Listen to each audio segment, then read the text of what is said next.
Hi friends, అందరూ బాగున్నారా? నేను కూడా చాలా బాగున్నాను.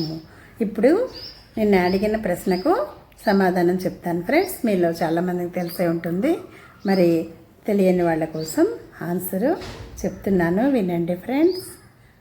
ఒక పువ్వు పేరు, ఒక ఆట వస్తువు పేరు రెండు ఒకటే అని చెప్పాను కదా. అది ఏమిటంటే బంతి. బంతి ఆట వస్తువు ఉంటుంది, ఆడుకునే బంతి ఉంటుంది, అలాగే బంతి పువ్వు కూడా ఉంటుంది కదా ఫ్రెండ్స్. అదే ఫ్రెండ్స్ దీనికి ఆన్సరు.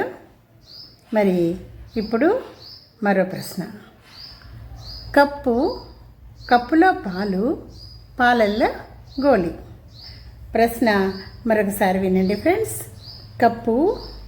కప్పులో పాలు, పాలల్లో గోళీ. ఏమిటో చెప్పండి ఫ్రెండ్స్. మీకు తెలియకపోయినట్లయితే రేపు ఆన్సర్ వినండి ఫ్రెండ్స్. మరి మీకు ఈ ప్రశ్నలు సమాధానాలు నచ్చుతున్నట్లయితే ప్లీజ్ లైక్ చేయండి, షేర్ చేయండి, సబ్స్క్రైబ్ చేసుకొని నన్ను సపోర్ట్ చేయండి ఫ్రెండ్స్. Please bye.